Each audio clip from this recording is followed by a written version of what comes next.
Well, I thought I'd show you guys what I do when you got a valve that's got a kind of a gummy or dirty shank.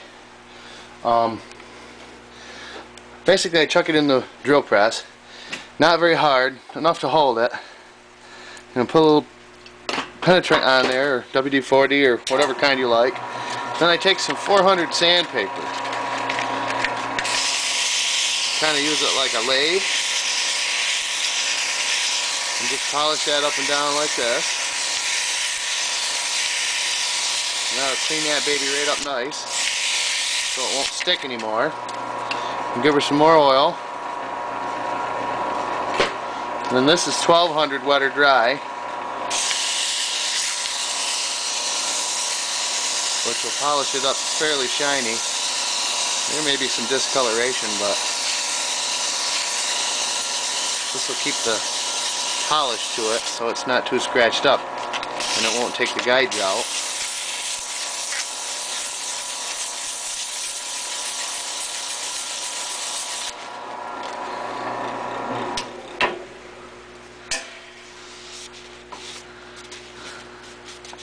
Just like that.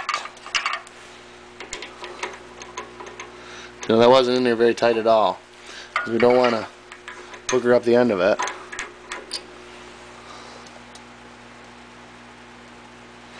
Almost as good as new. It should just slide right in here nice. There, beautiful. No sticking there.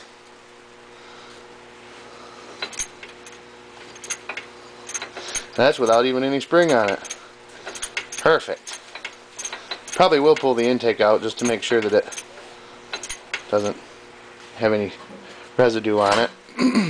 And I'll do the same thing. I'll polish that, and I'll probably lap these valves. I have some lapping compound. It's just basically gritty stuff with some oil, and you just put it on the seat and back and forth gingerly and polish it up so that they mate well and seal good. Clean the cylinder up a little bit better, drop the piston in, put her back together. We should be ready to see if it has oh, I have to clean the carburetor.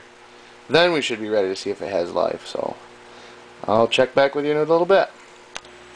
Alright, tubers, I'm starting to put her back together. I got the valves all put back in, got the keepers on. I just wanted to share a little secret.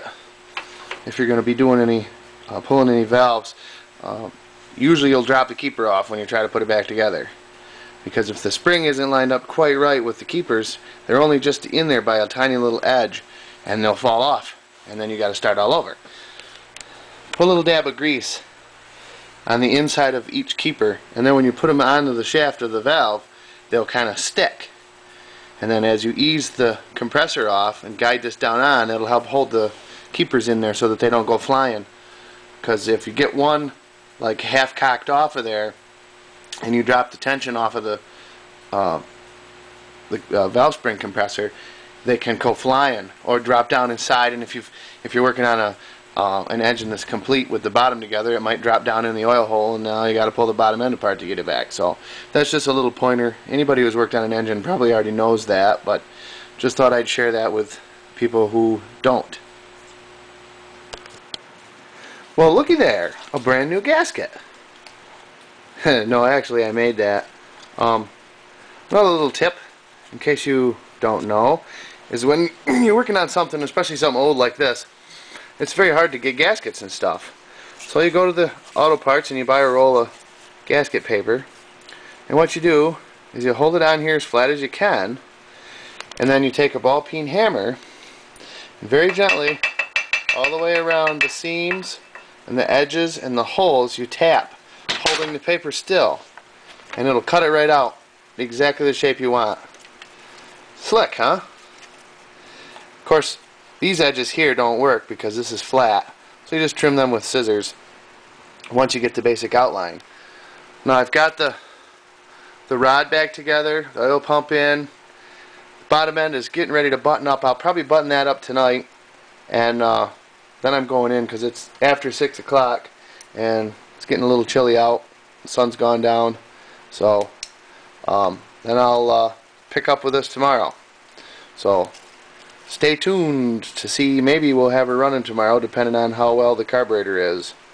So thanks for watching and have a great evening.